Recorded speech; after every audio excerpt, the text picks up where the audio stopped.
Joe's using his lifetime to call Stephanie Coronado.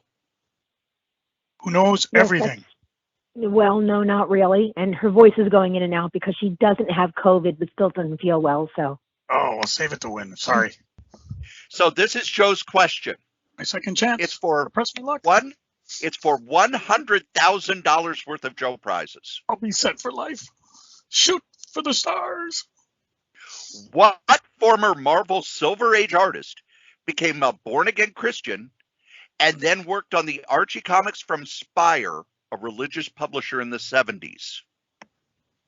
Was it A, Al Hartley, B, Robert Burnside, C, George Roussios, or D, Don Heck? Isn't this something you guys just could have Googled? It's not like the real Regis Philbin show, right? No, it's not the real show, but Joe can't cheat. I mean, and I literally have a box of Spire comics like within hand's reach, including the Archie ones, because he said it was. He gave me a clue, like it was somebody that went and did Archie comics for Spire, and I'm pretty sure it wasn't Don Heck. I actually don't know it. I'd have to Google it myself. Oh, he stumped the Schwab. We've wasted Joe, one of your lifelines. That's okay. Yes, you wasted your lifeline, Joe. Take a chance. Take a number. Take the cake. Take it or leave it. Take it all. Take two. Stephanie, thank you. You're welcome. Okay, I'm going to guess. I got to A. Al Hartley. Final answer? Why not? You're correct. Holy cow. Yes, it was Al Hartley. He went from drawing Marvel's humor and soap opera comics, became a born-again Christian, told Stan he had to quit, went over to Spire, worked out a deal with Archie. There you go. Robert Burnside was not an artist. He was a writer. He wrote some of the early Marvel stuff and some of the horror and fantasy stuff before that. George Roussios was an artist at EC, but at Marvel he was a colorist. And Don Heck, when he could no longer find work at Marvel, went over to DC and ended his career there. So, Joe, you have no lifelines remaining. I'm almost dead. You have 3 questions left. I want me mommy. For $250,000 in Joe Box. That's the question. They're off. Think twice. 300 match. Tic-tac-toe. What was the name of the mad knockoff that Joe Simon edited? Up. Was it A, Get Lost, B, Cracked, C, Madhouse, or D, Sick? All right, hang on. Say them one more time. A, Get Lost, B, Cracked, C, Madhouse, or D, Sick? Joe already much further along in the game than he thought he would ever get. That's very true. Only 3 questions remaining. I don't think it was Cracked, because that actually went for a while. Give them to me one more time. I want to write them down. A, Get Lost. By the way, I'm assuming Steph is gone. Yes. Okay. No, I'm here. It's just the strangest phone call I've ever gotten at 10:30 on a Thursday night. So, so you just kind of hang around, watch listen. Me go down in flames. If you want to kibitz in or annoy Joe or help him lose, I'm okay with that. Blackout. Trashed. No, I was getting ready for bed, so I mean, this is just really weird. So. Oh, hey now. Or consequences. This is a real tug of words. 2 for the money. A, Get Lost. B, Get Lost. Cracked. C, Madhouse, or D, Sick? I'm going to go with Sick. D. Final answer. You're correct. Holy crap. Get Lost was by Ross Andrew and Mike Esposito. Cracked went through a whole bunch of publishers. eventually ended up the same publisher as the National Lampoon. Madhouse came from Archie. And Sick actually came through Carlton. That's the only one I wasn't aware of. It actually lasted until the 70s. No idea whose line it is anyways. I mean, no Wheel of Fortune here. Phew. Whiz quiz. All right, who wants to be millionaire? We are now up to $500,000 in Joe prizes. What's this song? What would you have done? What makes you tick? What do you have in common? Okay, I'm not the weakest link. Wait, don't tell me. This one is right in our wheelhouse. Joe, what was the first Marvel omnibus? Oh, we're going to have to gong this one.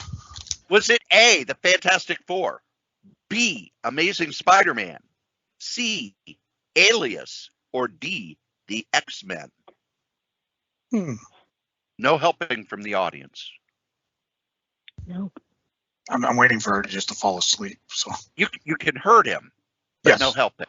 I do like being hurt. You can kick him in the shins for calling you this late. Well, or you could kick Corey for giving me your phone number. Or we could say we owe you big time for being a good sport. Or we could charge her because we are entertaining her at this late hour. We're better than the Colbert Show. I think she's seriously reconsidering her friendship with us. People do that every time I say hello. Yeah, there is that. As I often say, I have no All idea. right. You know what? Talks to me a second time. I have no friggin' clue. I'm just gonna go with. I'm sorry. Give me the options one more time. A, Fantastic Four, B, Amazing Spider-Man, C, Alias, or D, the X-Men. I'm gonna go with Alias just because I recall buying that as the first one for my daughter. Is that your final answer? Yes. I'm sorry. The answer was A, Fantastic. Oh, I should have gone with it. I should have just said Fantastic Four. I go all the way to 0. No, you're here at Who Wants to Be a Joe Prize Millionaire. We're nicer than that. The last question you got correct was $250,000. So, Joe, please give yourself $250,000 worth of Joe prizes. I'm not even a $1.98 beauty show winner. By the way, would you like the $1 million question?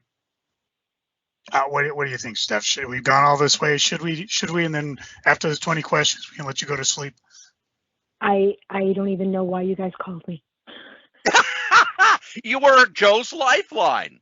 Well, it's not like we were driving around a neighborhood trying to find Dreamhaven. And you did work for Archie at one point. Yeah. What in the world? What's going on? What's it for? What's my line? What's the story? Where have you been? Where was I? Who said that? Who's the boss? Who pays? Who's there? Who's? Why? Joe, would you like the final question since I did work on it? Yes. You can tell by this question I did not want you to win. Recently, a copy of Action Comics #1 sold. It was graded at a 7.0. What was the final price, the highest price ever paid for a copy?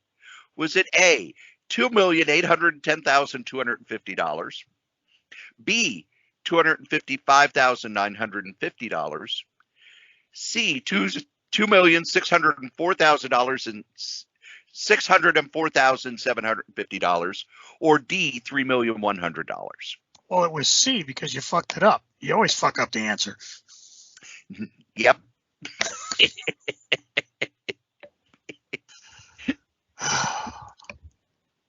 And there you go. Stephanie, thank you for putting up with our nonsense. You can go to bed now. Oh, okay. Thanks. Bye. All right, bye. Thanks, sweetie. And there you go. Who Wants to Be a Joe Prize Millionaire?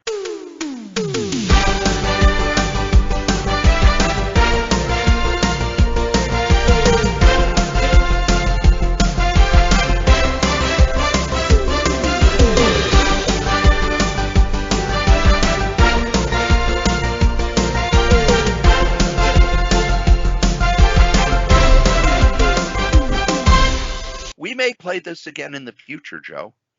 You don't sound excited. No, I'm just standing Let me know what fine liquor you want for putting up with this. Oh, she doesn't drink. Or if you want Corey's bacon cookies. Well, that you got to give on your own. Okay. Sure, I knew everything but one. And I should have just gone for it. I said, what else would Marvel do? They'll start out with the number one. But no, Alias, I think Alias was the first omnibus I bought, which is what prejudiced me because, I bought it for my daughters. Yep. And for the longest time, I thought that was the first one too. But no, a year before that one, they did the Fantastic Four. Just like with the Marvel I was on the Masterworks. right track. Just like I'm with not the as Marvel dumb as I Masterworks, think. they did Fantastic Four, then Spider-Man. Which is kind of odd because Hulk was between the two. But no! This isn't the only podcast we do. Well, that I do. I do all of these. The Solitaire Rose Radio Network is currently on a pause, basically because COVID-19 has made it so that I have to work a lot of extra hours at both jobs. But you can still go and listen to my other podcasts. Now, you're probably listening to Kray Z Comics and Stories, which is the main podcast. But on this same feed, KRAYZ, COMIX, is Solitaire Rose Radio, the solo radio podcasts that I do. I've done interviews, I've done short stories, I've done all sorts of things, and you can get to it right here on this same feed. I also do a podcast called Novelcast, where I take the novels I've written and turn them into free audiobooks. That's over at novels.solitairerose.com. Dangerous Dan Moore and I, and of course Wolfie B. Bad, give you bad advice over at badadvice.solitairerose.com. You send in your questions, and we give you the aforementioned bad advice. And then myself and Adam Vermillion from For the Love of Comics do the Fantastic Forecast at fantasticforecast.solitairerose.com, where we go through the issues of the Fantastic Four, 4 issues at a time, to give the plot and commentary on each issue. That's not all. Yes, I'm crazy. I still, over at pwinsiderelite.com, every week on Wednesday, do a recap of the latest episode of AEW Dynamite. I write up what happened, and then myself and Anthony Pyrus will do an audio. Now, you can only listen to the audio, if you remember, at pwinsiderelite.com, and if you're a wrestling fan, you should be, where we then break down the episode, talk about what we liked, what we didn't like, give it a grade, and let you know if you should have watched that episode. Those are the other podcasts here at the Solitaire Rose Radio Network. Thanks. Joe doesn't do any. I don't do any. I did a few, but I just don't have the podcasting fever. You know what you do have the fever for, though? The flavor of a Pringles. Oh, God, I'm hungry. No, eBay. eBay. Oh, I love eBay. What's going on the eBay, Joe? All sorts of shtick. Corey, have we ever talked about high-end collectibles? We have. Yep. And I Matter got of fact, way back at Anniversary Show where we said we would open our own shop, where you twisted my arm to open a shop, we talked about how we would really kind of, the one thing you don't see a lot in the Twin Cities anymore are the high-end collectibles, and we would have a section of the store just for those. Yeah. And matter of fact, I was just looking at some of the ones I had picked up. And the question is, are we looking for, like, what I had in the shop? I had a life-size Yoda, which all the Hot Comics had, and it was cool. Or when I had the Shogun Warrior type Mazinga dolls from Japan. In this case, I'm talking mostly about Dynamite's manufactured high-end collectibles. What they are is, and we see them in the previews, it's where like they only publish, say, 25 or 50 of a particular one. And they're really, a lot of them are tied in. The Red Sonja, how do you say her name from John Carter? Deja Thoris. Vampirilla. I actually got a bunch of these in, and there's been a lot of interest in them, because you look at the one like there's Red Sonja Unchained #3. It's got a very unique cover done by Mel Ruby. They only made 25 of them, and they go pretty high. They start for 60 and they go upwards of 100. Once they're totally out of print, as in Dynamic Forces doesn't have them anymore, they actually go even higher. I don't know if other publishers do this as much as Dynamite does. And I'm just looking at last month's previews, and you can see what they do is now they have them as separate covers you can buy. Like I'm looking at Red Sonja Black, White, and Red #7. There's the J. Lee limited edition Virgin cover J, which you can buy for a swathly $50. And then there's also a limited edition Virgin cover done by the artist Sway, again for $50. The only differences with these is they don't say how many are actually published. For example, the Red Sonja Unchained #3, the Unchained, all the high ends, they've only done 25 of. In the Lord of Mars, which was the John Carter book before they could call it John Carter, what was it? Was it a copyright thing, or were they just not quite sure who had the copyright at the time? No, what it is, John Carter, Warlord of Mars, the first novel or two have gone into public domain. But John Carter, Warlord of Mars, is trademarked. Just like Tarzan. I can go to Project Gutenberg, which has all of the public domain stuff, and I can download the first, I think, either 5 or 6 Tarzan novels. But I cannot put out a book called Tarzan. I can make a Winnie the Pooh went into public domain, Joe, this year. Yeah, we talked about that. And with Disney's version is still copyrighted.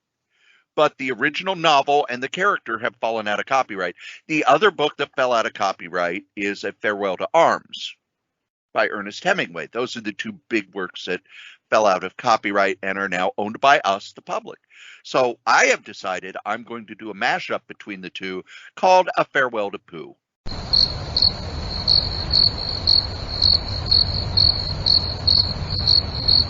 Thank you. I do that. Beautiful crowd. That's a crappy idea. I had to teach my kid how to potty train by saying that. Safe. Farewell to your poo. Anyways, so they called it Lord of Mars, and then they went Warlord of Mars, and then finally they just went John Carter. They were able to work out a deal with the Burroughs family to continue publishing using the trademark name. Because nobody cared. Yeah. After the movie bomb, no one wanted. No one cared. Yeah, go ahead. Give us a couple $100. It's yours. I have 22 high-end comics at this point. I did have as high as 30. And what the deal is I've got them pretty much at what the original retail price was. So most of these went anywhere from $60 to $100. Of course, I do give free shipping, and I also take best offers because I know what I paid for these. You don't. So as a friend, if you are truly interested in these things, give me a quick yell, and I'll cut you a deal, because you know how I am. I've been putting oodles of stuff up, not only in terms of these high-end editions, but signed books.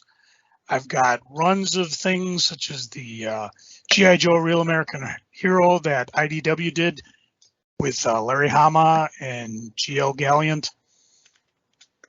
I've got a couple graphic novels here. I've run across some Beetle Bailey comics, something called Foster, which I've never heard of. So this is going to be our remember our secondary mission is to mention every single comic book that's ever been published.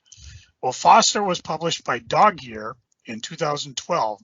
It's set against the backdrop of the late 60s, early 70s urban crime movies. Foster follows a haunted war veteran who finds himself guardian of a 6-year-old boy being hunted by a shadowy race of brutal creatures rising up from the darkness.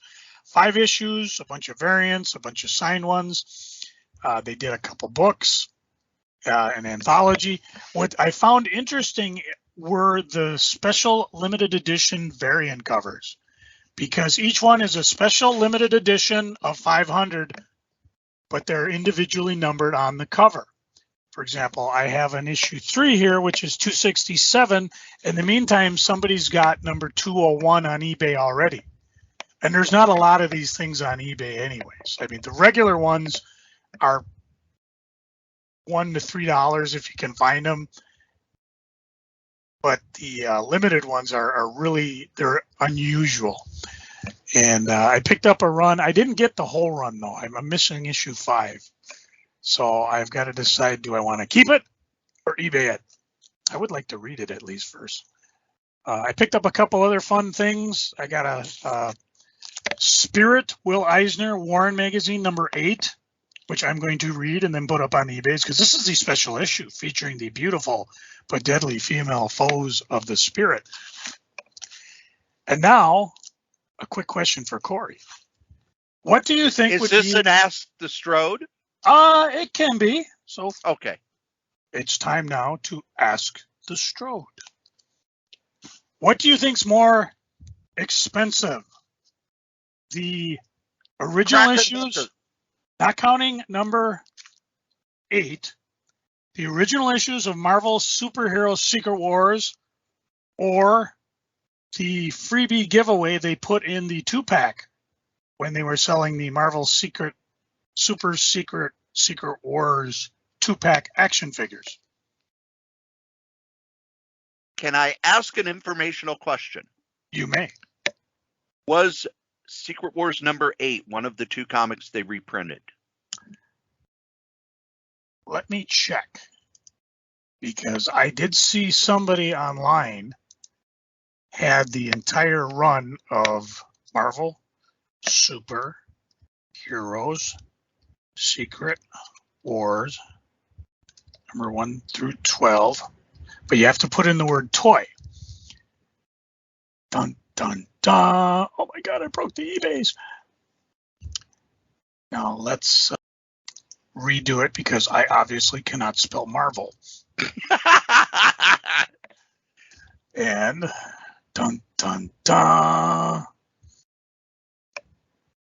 Buy it now. Oh, there it is. Yes, they did. Then I am going to say the 2-pack, because the comic that's worth the most is issue 8, which is the first black Spider-Man costume. Yeah. Yeah. And in general, the giveaways run about $10 a pop. Whereas the original issues, with the exception of number 8, because number 8 is the first black costume Spider-Man, they're all over the board. You know, number 1 might go for a little bit more, but for the most part, it's not a series that has really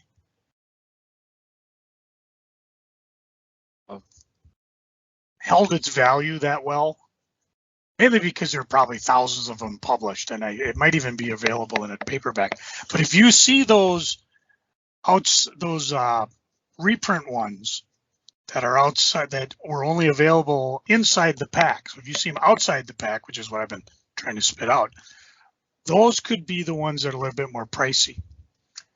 And it's just a case of, first you had to have the pack, second of all you had to open it. Most toy collectors don't open. But there's your little comic trivia for today. So when you're out digging through them boxes, and if you see them, pick them up. The high ends are easy to spot, because each one will have a certificate of authenticity from Dynamite Entertainment, and will say something like Jennifer Blood number 20 high-end Virgin Art ultra limited cover as one of a specially limited series of 25. It really hasn't made them more collectible, though, because the people who buy them tend to be somebody who wants Vampirilla or wants Red Sonja. But you don't see people like knocking the door down trying to find them. I, however, have them, at least 22 of them as of this recording. So if you are interested, you know what to do. Give me a call on the old eBay instant messaging machine. Let them know you listen to this here show, and I will cut you a deal. because that's just the way I work. Or I'll toss in something free. I don't know. I got tons of stuff to get rid of. And now we come to my favorite part of the show. Well, where I say, come get some. Yes. Oh, okay. Come get some. And now it's time for Freaking and Geeking. Joe, what are you freaking on? I hurt. Okay. It is cold. Damn cold. Really, really cold here. I'm talking. Okay, here, let's take a quick temperature check. You know how we're always bitching about the weather? Well, it was 80 degrees last month. Well, guess what it was now? It is 8 below, feels like 21, and the wind chill's going down. No. Here in Chaska, it's 11 below. Whoa, see, he's even lower. That's because I got the heat dome of the city. That's right. Yep. However, this is going to go through 10 a.m. tomorrow. We're supposed to get temperatures. Wind chills as low as 35 below zero. This is where skin freezes in 5 minutes. 5 minutes to freezing. So it's cold outside. Didn't stop me from going outdoors. That was mistake number one. What had happened is I was checking, because we'll get to this when we get to geeking. My wife's out of town for a few days. And so I put the trash out, put the garbage out.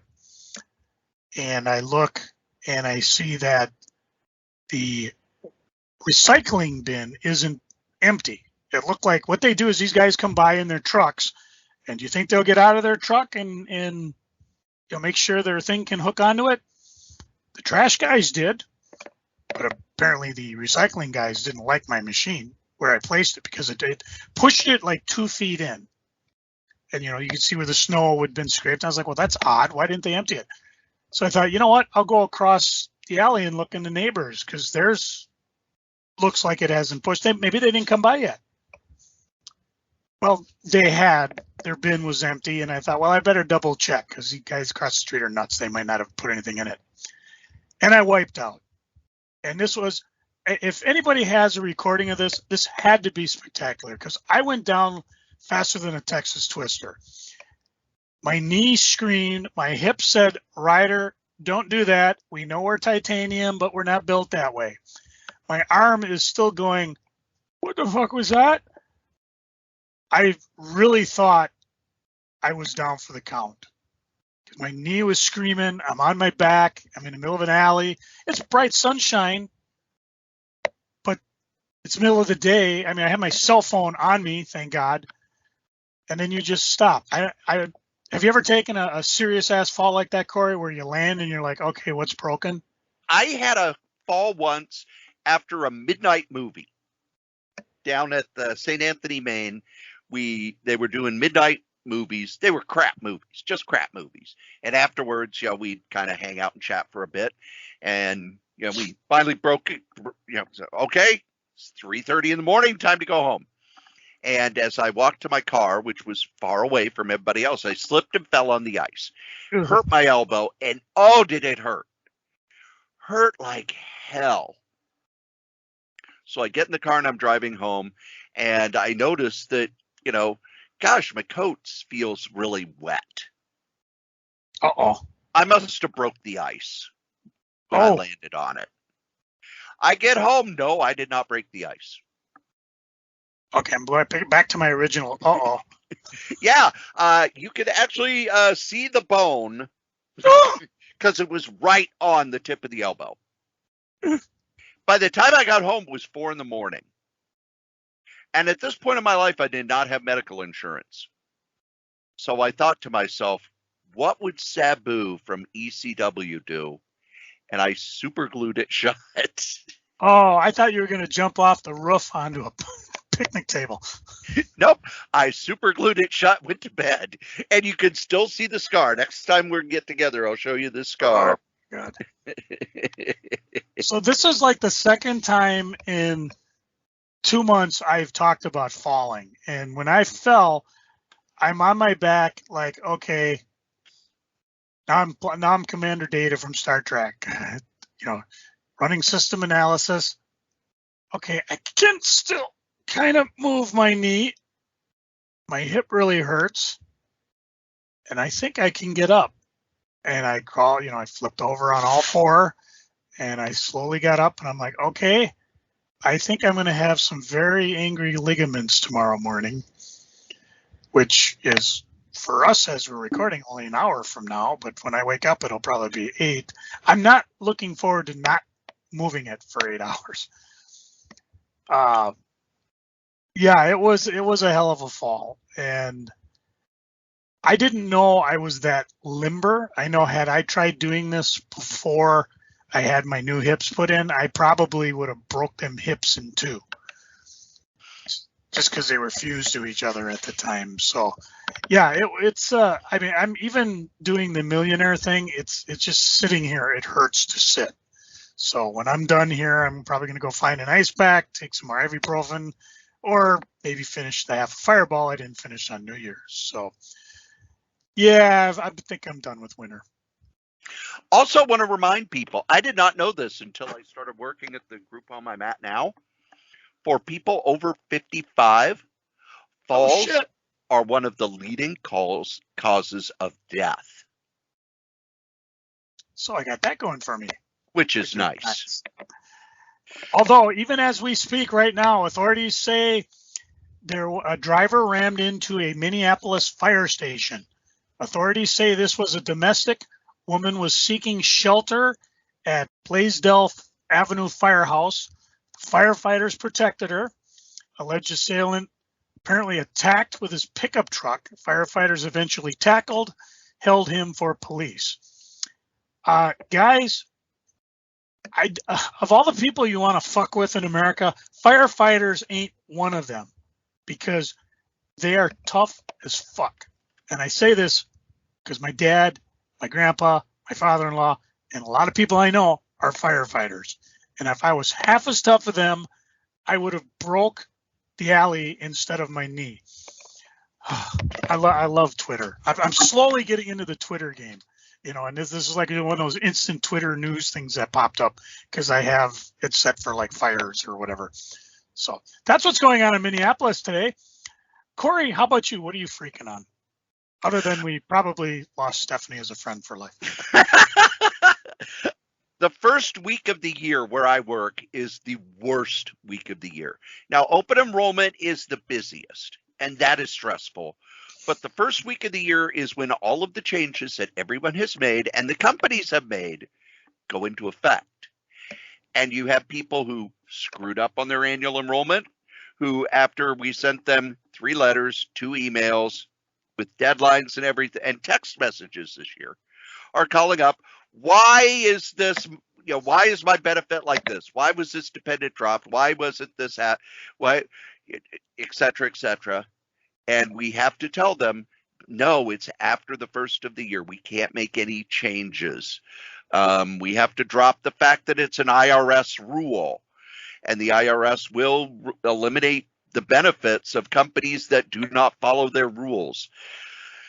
But the worst calls, the absolute worst calls in the world, are from a spouse who the employee dropped during open enrollment and did not tell.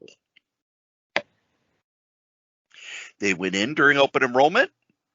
I don't want to cover my spouse on medical anymore. Because 1, the spouse is usually at the doctor wondering why they don't have coverage. And 2, because they're not on the plan anymore, we are legally prohibited from giving them any information. Those are the worst calls in the world because you can't say anything, and it's one of the shittiest things somebody can do to somebody else. And it's usually, how the spouse finds out that their significant other is planning a divorce.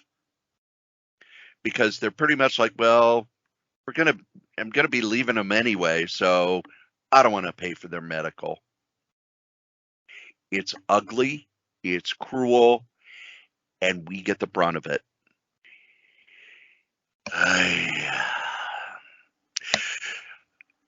Also, Dreamhaven was broken into again. Somebody broke in, they took 4 small boxes of comics. They're doing an inventory to see what else may be missing. Actually really surprised that after the riots they didn't put in a burglar alarm.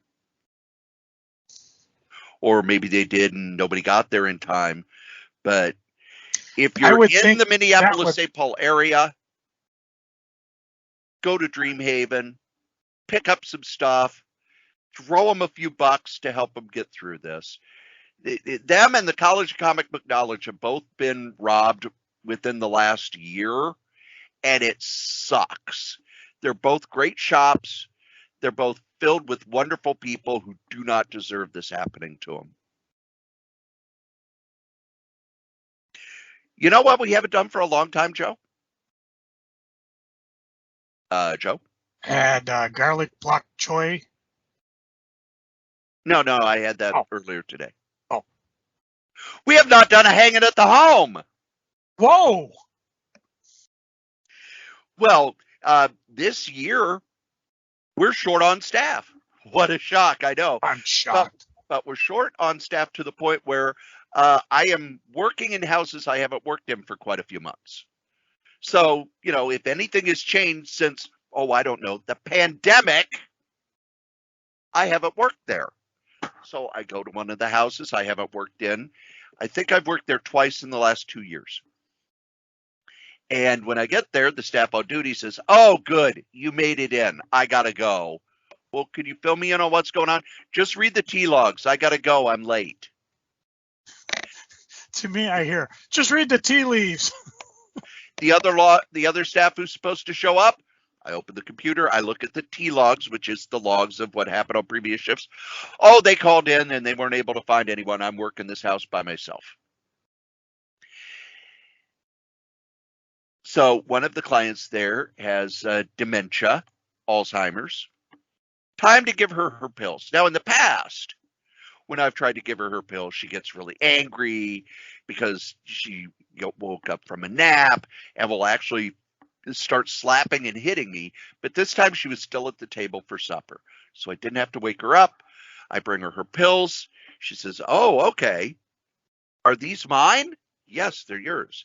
And then she lays them out. She tries to lay them out on the table and they start rolling every place. So I put down a towel so that when she lays them out, they won't roll every place. So she counts them. 1, 2, 3, 4, 5, 6, 7, 8. "And these are mine." "Yes, they're yours." "And these are the right colors." "Yes, they are." "Are these my pills?" "Yes, those are your pills." "Do you know my mother?" "No, I don't know your mother." "Well, let me count them. 1, 2, 3, 4, 5, 6, 7, 8. Are these the right pills? Are they the right color? Do you know my mother?" Joe, this goes on. I am not joking. I am not trying to make a point because I had to time it as part of the record keeping. She did that for an hour and a half. I have a lot of patience because I sat there with her for an hour and a half, but by, I would say, an hour and 15 minutes, I was near tears. Just please take your pills. And then finally, after an hour and a half, because what she would do, she would take maybe 1 or 2, and then the whole process would start again. So she finally finishes her pills. At time to get her to bed, and of course she's not going to go to bed, and I'm done fighting at this point. The staff who's coming in at 9 o'clock can deal with this now because I have nothing left. So the next staff comes in. I explain what happened. They go, "Oh, we put her pills in applesauce now," and tell her it's a snack. "Well, is that written anywhere?" "No, we all just know it." The last thing I'm freaking on. Brian Hibbs of Comic Experience said that this is the lowest shipping week he's ever had as a comic retailer. The fewest number of books ever. Now, usually January doesn't have a lot of big books because comic companies, like all other corporate entities, are measured on a year-to-year basis. So usually when they get near the end of the year, there is a huge push to get out as many books as they can so that they are on the books for that year. Even if the money comes in later, they were shipped before the end of the year, so any money that comes in for those books is through accounting on that year so that they can make that year look as big and profitable as ever, which usually means a lot of the big books and most of the smaller books that would come out in January, they kind of work really hard to make sure they come out by the end of the year. So this is our first shipping week in 2022, and there's a whole lot of nothing. Not one omnibus, not one hardcover, not one paperback, just some comics, and not even any big ones. So again, just like with Dreamhaven, go to your local shop. They're not going to make a lot of money this week because there's not a lot of new books. So instead, pick up a trade paperback or two. Matter of fact, I always say January, February are the slowest months at your comic shop. Do them a favor. That trade paperback you've been looking at, go ahead and buy it. Matter of fact, if there's something they've had on their shelf for a year or so, ask them, hey, I see you've had this on your shelf for a year. I'll pay. Could you give me 20% off and I'll pick it up? The worst they can say is no. Most of them are going to say yes because they want to get that cash in the register because they don't have as much product to sell. Joe, when you were a shop, was January and February the worst months? Oh, yeah. There was only one exception I was aware of. Actually, I should preface it. Generally, the first 2 weeks in January were okay. The one between Christmas and New Year's, depending on how it fell, was kind of a non-event. And that was when they came up with that infamous skip week where everything that was late would ship. The year they came out with Operation Annihilation that tied in through all the Quasar and Avengers and Operation Galactic Storm. Yes, that was it. Thank you. That year actually was pretty good, and people are really hyped about that. And it showed, a lesson's soon forgotten, that, yeah, if you plan a decent crossover, not these company-wide crossovers where everybody's included, but just something that, like all the Avenger books, tied into it. Doesn't really matter now. There's only one Avenger book, soon to be two. But it sold well, and people would buy it. But the first 2 weeks anyways are usually pretty good because people are usually spending the gift cards they got for Christmas. And we did a lot of gift certificates, gift cards, things like that. And people are playing catch up. And I was always calling because that was one of the 3 times of the year where things change. The other 2 being the start of summer, the other 2 being the end of summer. Just something about a new year snaps in people's brains, and you just gotta remind them, hey, I'm pulling comics for you. Do you still want them? That said, after those 2 weeks, there was nothing to order. There was nothing to sell. My last year of business got compounded by the fact that suddenly there was a super spike in energy charges. So if your energy bills were normally $100 a month, all of a sudden it was $400 that month. Mine went from $400 a month to over $1,200.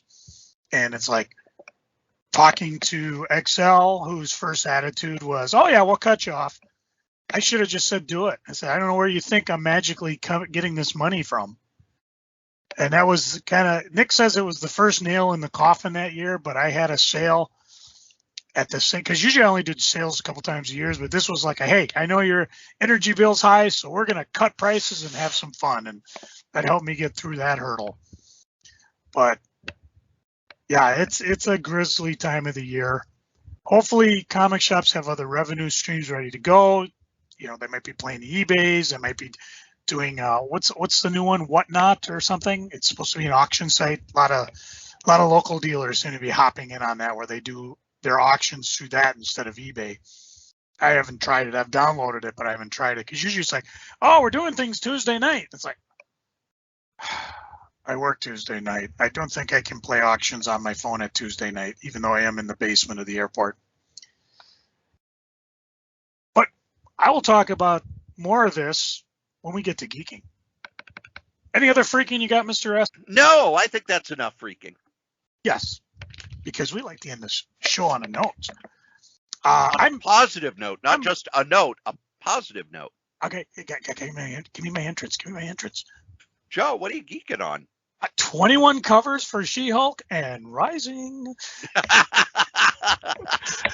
I know people are complaining already online. There's a lot of store exclusives. I've personally have about 3 or 4 different places that I've ordered it. Yeah, it's cheesy, but what's the worst part about it, and this mini freaking, is that a lot of times I can't get every single one of the artists I enjoy. I want Frank Hughes. I want Adam Hughes. I want Rob Liefeld. I want Dan Jurgens. I got to pick one, and that's the hard one. But anyways. The hard one? Well, that would be Frank Cho. Thank you. Good afternoon, everybody. Outrage! I mentioned earlier, Chris is gone. She went out to Reno on Wednesday, which was like probably the worst time of the year to try to leave, because not only did we have snowstorm in Minnesota, she had snowstorm in Denver, her connecting flight. Reno, we just got over one, but they seem to be in the clear. But she made it okay. She got out. Minneapolis is a jewel when it comes to trying to clear out snow, and most of the snow had quit in the wee hours, and even though the wind chill was blowing it around, they got her out on time. She breezed through security in 4 minutes. See, it can be done. She got to Denver. The flight was delayed a little bit because their plane was delayed coming in from Baltimore. She said, talked to like one of the flight attendants. They were like going from New York to Baltimore to Denver to Reno and back again. That's their day. How was your day? But she got out of there. She got to Reno. She went there because my oldest daughter was having a minor colonoscopy medical thing done and just needed someone to help her drive there to it and back. So she got there. Everything's good. They're actually sleeping now. They're 2 hours behind us. So as we record this, it's 11:14. It's a mere 9:14 there, and they're already in bed. So, but with her gone, I can do things like stay up all night and watch television. First thing on the list, the Book of Boba Fett. Did not realize only 2 episodes came out because people have been talking about it so much. I thought, oh man, there are a lot of them. Nope, I watched all 2. I watched the making of, and I'm enjoying it. I know there's some people like, oh my God, it's like Lawrence of Arabia, and you're saying that like it's a bad thing. So I'm just curious to see where they're going. I really think Star Wars could be like Star Trek if we could just get past. Everybody seems to be brain farted on the final movies, and I'm like, well, yeah, but you can go elsewhere. So I'm really looking forward to this. I'm looking forward to the next Mandalorian. I'm looking forward. Oh, what's the actor? I can't think of the actor. The Ben Kenobi one coming up. Ian McGregor's. So that should be fun. That doesn't mean I'm not reading stuff. Oh, heck no. I got all sorts of stuff to read. I think last week I talked about what? New Gods, the Mark Cavanier. Yes. Yes. Oh, that was fun. So I dug out the Legion of Superheroes, the Great Darkness Saga. And this is one of those things that I probably, you're going to say, Joe, we're listening for 10 years, bitch, that you're trying to get rid of things. Now you're saying you wish you didn't. Well, the fun thing about this is that it was great. This is when I first started reading Legion. This, in my opinion, is the first time we saw Darkseid as a real badass. Most of the time, he was just kind of another supervillain that just kind of showed up. And I will swear, up until this, and even in the Crisis, it was people would show up on Apocalypse. They would somehow do something to get Darkseid's attention. He would give them some vague, if you come again, I'm going to kill you. And they would leave. And he just, over and over and over. But in this book, first off, and I've talked to Corey about this offline, and I put it on a Facebook Legion of Superhero page, which has really gotten kind of bitchy lately because people were just, oh my God, Bendis is doing this, and I don't like Bendis, and Bendis.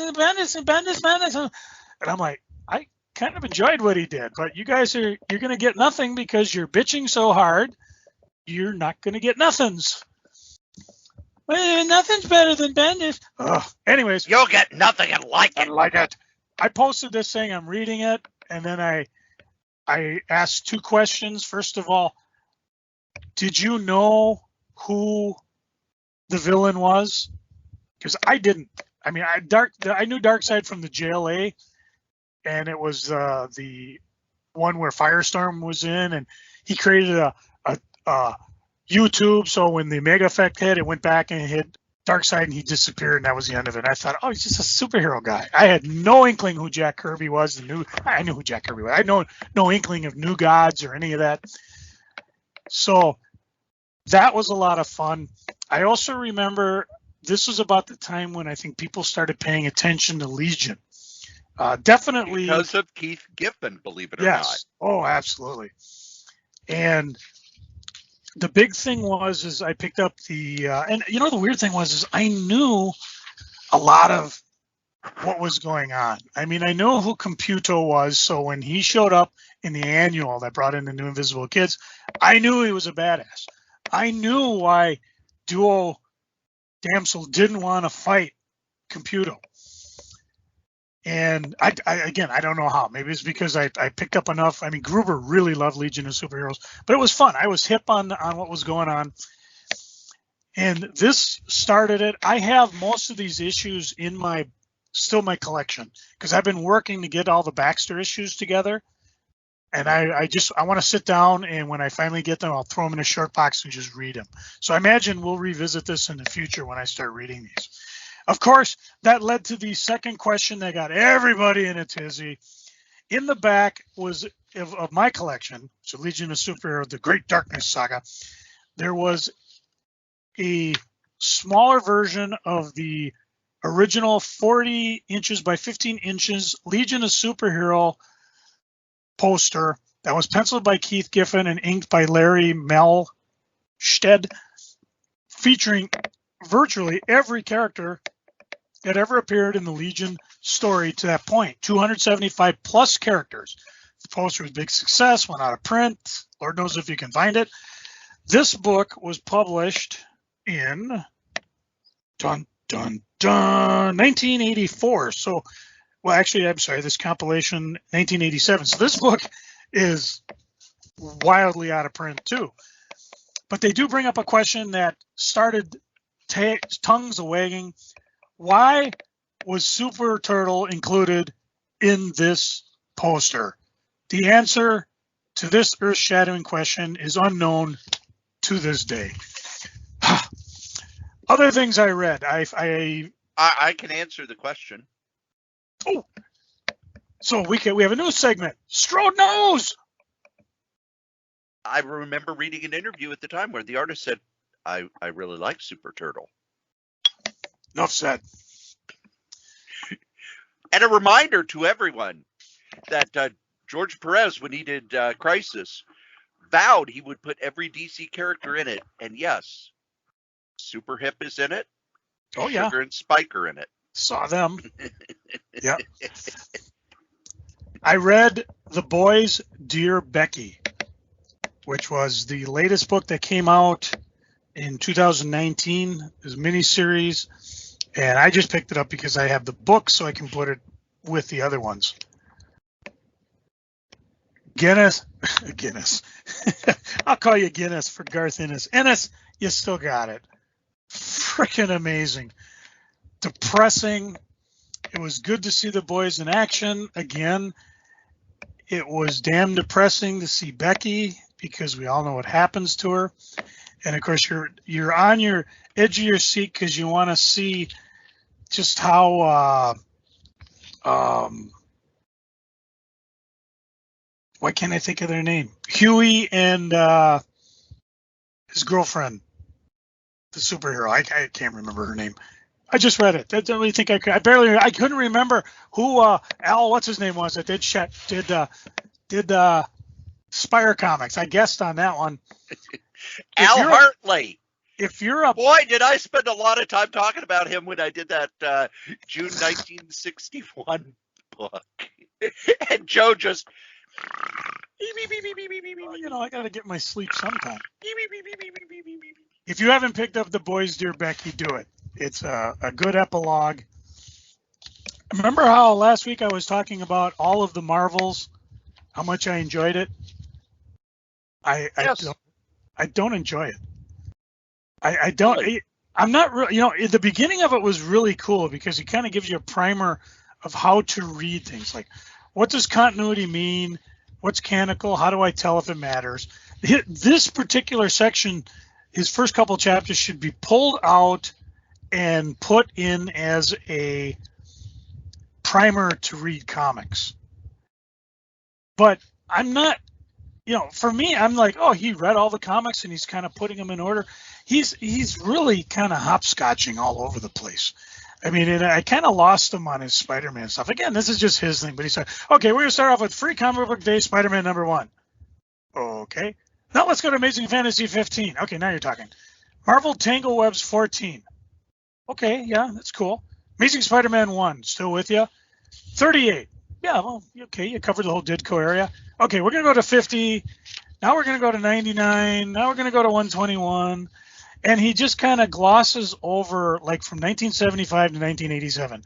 Yeah, it's just kind of all the same crap. He fights this, he fights that, he fights whatever. And then he jumps to 87. Then he jumps to 95. No, this is not what I thought. I'm not. I have to refigure out what he's trying to do. But I think, Corey, you and I do a better job of if we were to sit down and just go, okay, here's the highlights of the Marvel Universe that people should read. Because he's just kind of, he's also dwelling a lot on the negatives. Okay, here's a section that you can kind of, he's almost inviting you to skip over reading these books. Because there's another octopus, he fights Kangaroo, he fights Dr. Octopus, he fights it. Oh. So again, I think Butch would be like antidote for that. Yeah. And I'm almost. What do you mean? Kangaroo's the greatest character ever. And also how you skipped over like some really groundbreaking stuff, like when Spider-Man took down the Juggernaut. It's just whatever. What I am again, I'm going to keep reading it and, we'll see. But it's no longer part of my, oh my God, I got to read it. It's like, okay, this is my bedtime reading. I'm just going to read a little bit. However, the first, 3 or 4 chapters were brilliant because if I could talk to Douglas, I'd say, dude, you got to publish this as a free comic book thing. This is how you read comic books. I would ask him to just publish it as a pamphlet just so I could give to someone and say, doesn't matter what you're reading, this is how you read it. What I'm really, really geeking on, the Thor and the Eternals, the Celestial Saga. Hokey, the art is weird. I think, Corey, I don't know if you're getting tired of me texting you pictures of, here comes Manifold. Good Lord, where are you pulling these names from, Roy? But it's just fun. I have never read these. I mean, I read Thor 300. I didn't get what was going on. Joe texts me about it, and I say, wait till he brings in the Wagner Ring Opera and mixes that in with the story. No, good grief. Roy Thomas really was just throwing everything in the bucket and hitting puree. Yeah. And the sad part is, he didn't write issue 300. That was written by Mark Gruwald and Ralph Macchio, because it was another time where Roy Thomas had built all this stuff up, and he left. Now, with the Fantastic Four, when he did that, it was because he was moving to L.A. With Thor, it's because his contract was up, and Jim Shooter wanted to cut his pay and put him under editorial. And Roy went to Stan Lee and said, yeah, this is the contract they're offering, and I've negotiated, and they won't move. And DC's given me an offer. And Stan went, well, then go to DC. Which Roy was taken aback by. But then he realized Stan was saying, look, you're not going to be able to work at Marvel. under the new regime because you used to be my second in command, and then you were editor-in-chief. You still want to have all that power and ability for autonomy, but Marvel's not going to let you have that anymore. If DC's offering you something better, you go to DC. You go where the money's better. Yeah. Speaking of stores I visited, I'm back to trying to visit stores, even though it was sub-zero ball blistering cold. Part of the deal in order to get, I'm always paranoid when I fly. You know, I don't want to be the guy on the 8-hour flight. I don't want to be the guy caught on, what was it, I-95 in Virginia? Or was it 75? Good grief. Corey, it's like you said, always have a go-to bag in your car. You know, my dad always talked about that. You know, have a toilet paper with you, especially when you're traveling out west where, yeah, you know, the next rest area at gas stations is about 50 miles away if you got to go. Matter of fact, I was watching some news today, and they had a scene on I-80 where we had traveled where a trooper had to duck out of the way because some guy in an SUV spun out of control. And the trooper was behind his car. The guy was going for his car. He went left. The guy went left. He went back behind the car. You see the thing spin off, and the trooper ducks as he gets sprayed by. So, yeah, just be prepared for flying. It's always, yeah, you get to the other side, buy your liquids, or better yet, for Minneapolis people, bring up empty container because we got those filtered fountains you can fill up when that, you know, kids only cough in every other day. Fill up with food. Just be ready in case you get stuck, be it with a charger or a book or whatever. So I said I would be hanging around till she boarded. I went down to Cedar Cliff Collectibles. Didn't get to talk to Steve much because it was New Comic Day. They were putting stuff out, trying to get ready for it. Did pick up some things. A lot of it I haven't read yet, but I'm going to be reading. Picked up another Heroes Reborn Returns, the 4-parter by Peter David, because he had them cheap. Why not? I picked up a couple Action Comics, which I will talk about in a future episode because we're going kind of long here. Picked up a bunch of those Dollar True Believers, mostly ones in the Golden Age, introducing the Black Widow, Thanos First, What If Conan Walked the Earth, First Black Cat, Phoenix Bizarre Adventure. I have these somewhere, but for $1, what the hell? I just supported Steve. I picked up some other things. Some will go on eBay, some won't. Today I went down to Half Price Books, mostly because I was mostly looking to see if somebody turned in my bag of comics I got ripped off. But if they did, they're not there. But I picked up a ton of stuff there. I got a book, One Shot, Kyle Baker, The Bakers. Have you heard of this one, Corey? Yes. I actually bought them for $1 each. I only found one when I looked for it, but it's #1, so why not?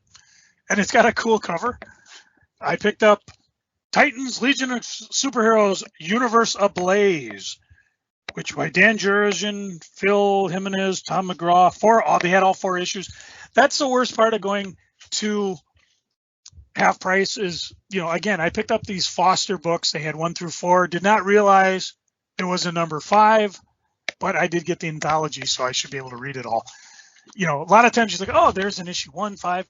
Where are the other ones? So what I usually do is I'll put them at the beginning of the alphabet, and then as I'm digging, because like the Universe Ablaze, I found 1 in L under Legion and 1 under T for Titans and 1 under U for Universe Ablaze. So I was able to piece together all 4 of them.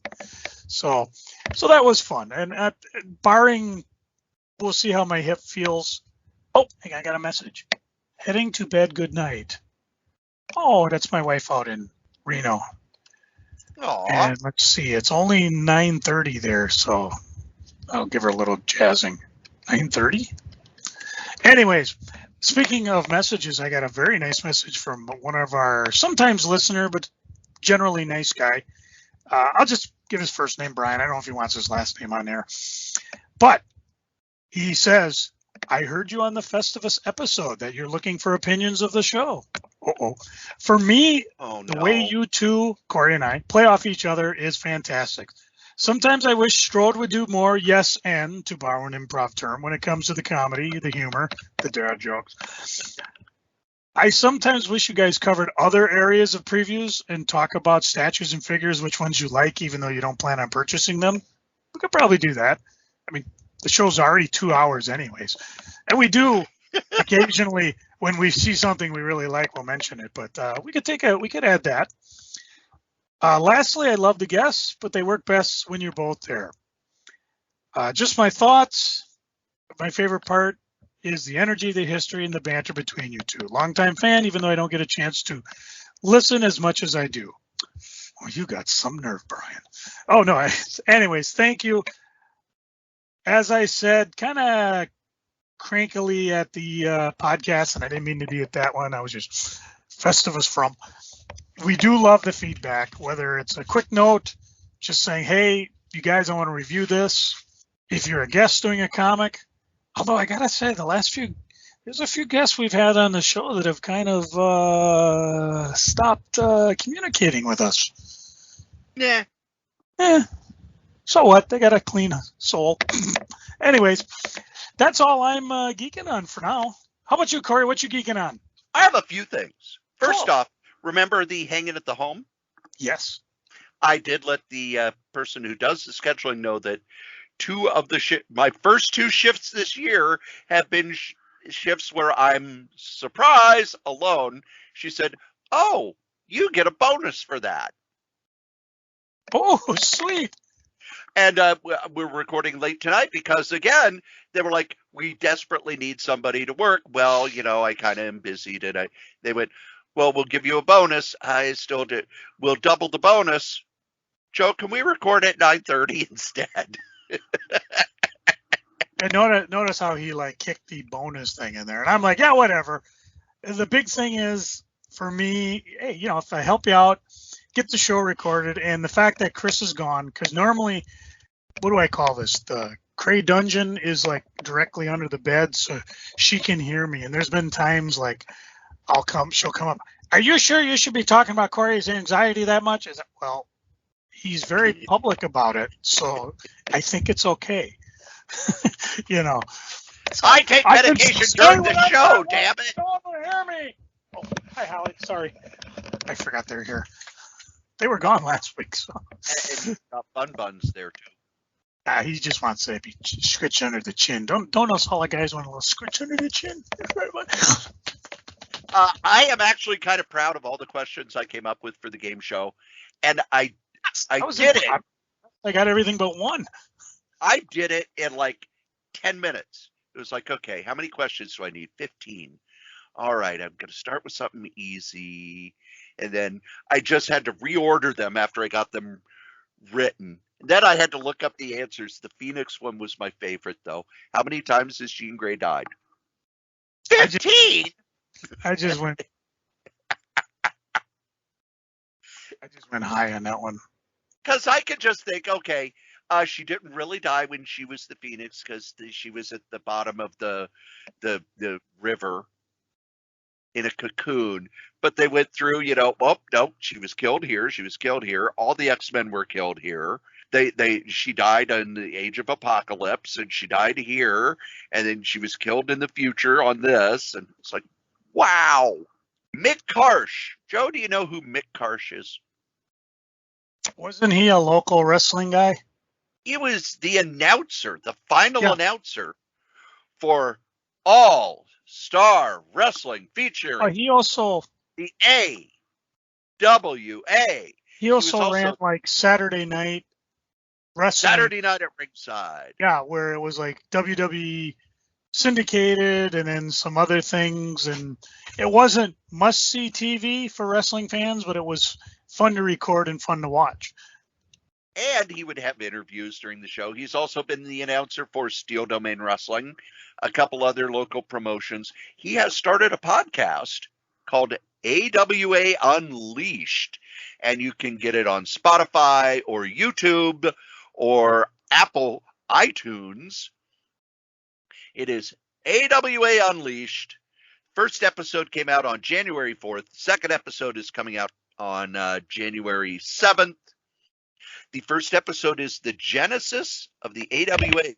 Vern Gagne and Wally Carbo talking about how Vern Gagne and Wally Carbo put together the AWA because Vern was pissed at the NWA.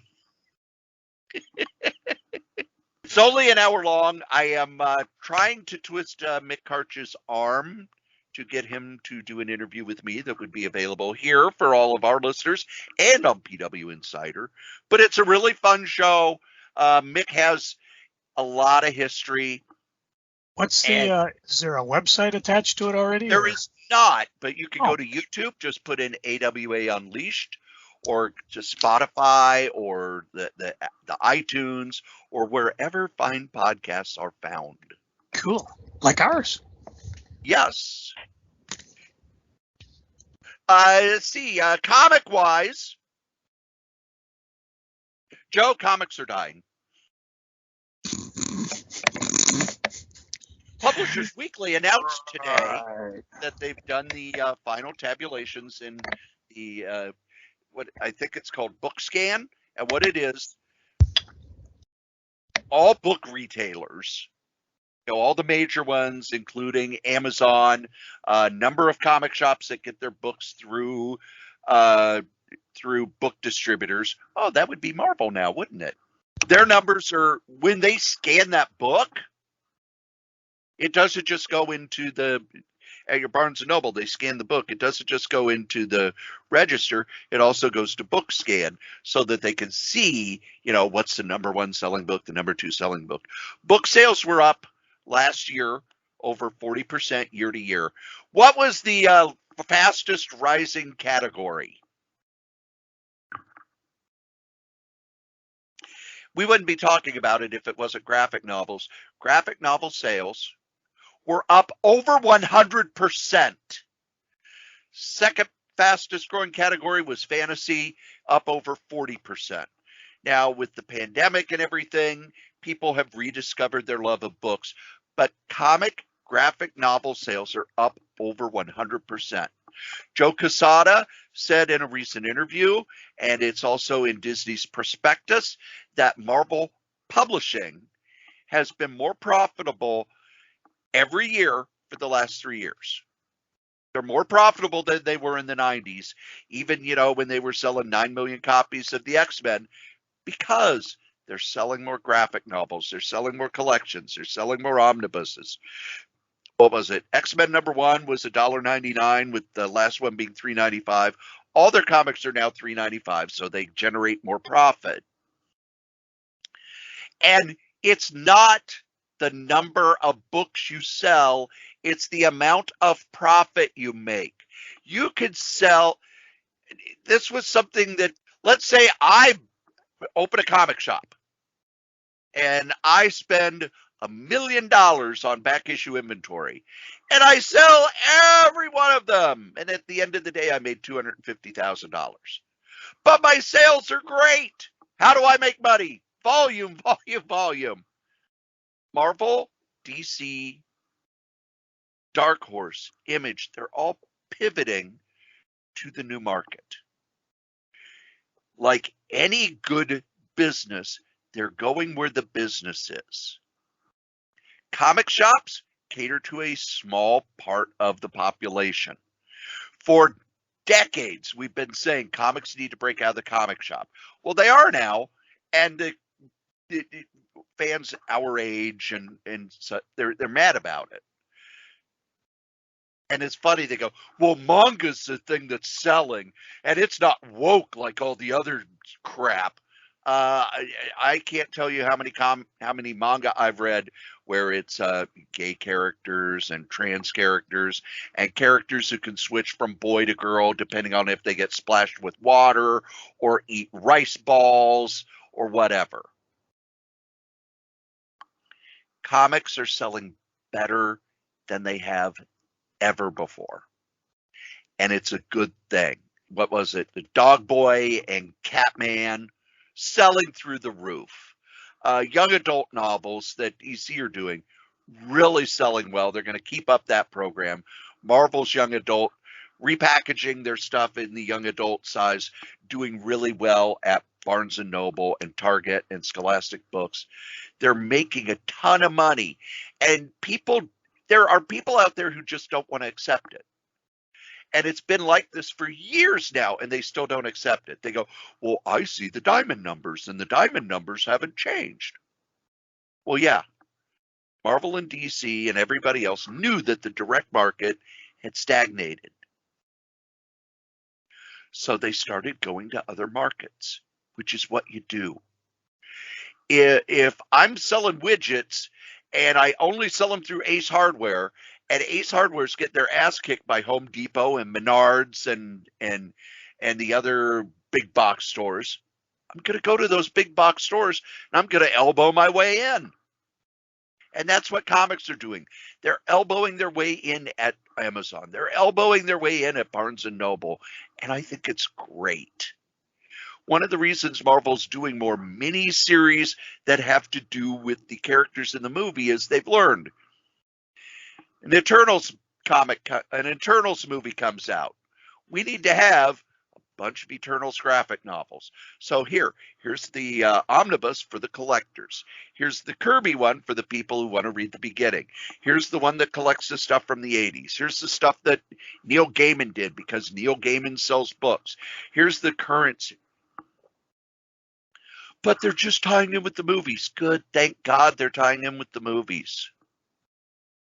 It's keeping the art form alive. And the last thing I'm geeking on, I am now halfway through The Immortal Hulk. This is one messed up, scary horror comic, and I absolutely love it. Joe, have you read The Immortal Hulk yet? I'm trying to get all 50 put together. They're spread all over, or the omnibus will show up. So either or. But as I was reading it, I got to the point where I was like, oh, I gotta read this in chunks because it wasn't satisfying enough waiting every 30 days. That's the best thing about it, that I'm reading it all. I don't have to wait a month for the issues. Oh, it is so good. This is so good that I feel bad for whoever's taken over the Hulk after him. I wouldn't. It's I read the first issue, and I was halfway through it. I was like, and then they hit the hook on the end, and I'm like, okay. See, I always feel bad for whoever has to follow up a really great run. Oh, yeah. It's one of the things I remember when Claremont was booted off the X-Men. No matter who you would have put on it, fans would have, the hardcore fans who loved Chris Claremont were like, yeah, it's not as good. Did it sell better? Yeah. But nobody remembers those stories. Nobody remembers the X-Men of the 90s. Nobody. Not even the people who wrote them. Hell, Scott Lobdell didn't remember what he'd written while he was writing it. But Immortal Hulk, way fun. It's the only comic I'm reading because this, as I said in my Freaking, it's a horrible, horrible work week.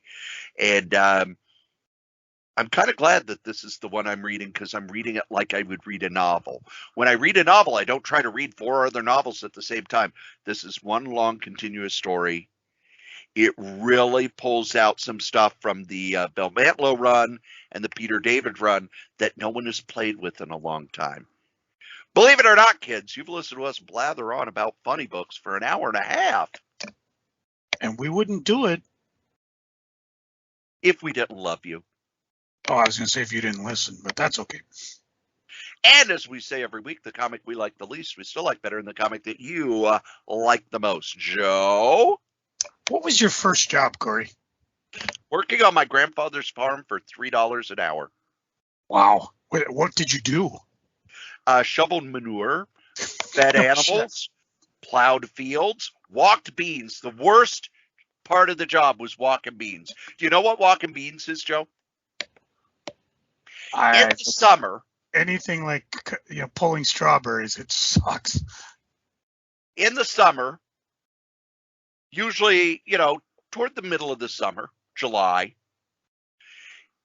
you have to go through and cut the weeds out, because once you get an infestation of weeds, like thistles or there were all kinds of weeds, cucumber, stuff like that, you would go through and you would cut them at the root. You would have this special long thing that would have a hook and then a blade in the hook and then a blade on the other end, so that you could grab the weed and pull to cut it off.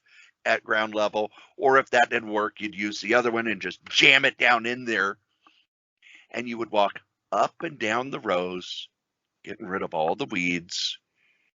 And it was the worst part of summer, and this was before you had a Walkman. So you're walking in a field in summer, 120 acres, just cutting weeds for $3 an hour. And at that point in my life, I vowed, if I ever get a job indoors, I will never, ever leave. So yeah, that was my first job, Joe. I think yours was, wasn't Sears. Was it a burger place? No. No, it was a Chinese food. Yeah, I worked House of Long for a while, but my first job was at an orange juice factory, but I got canned. I couldn't concentrate.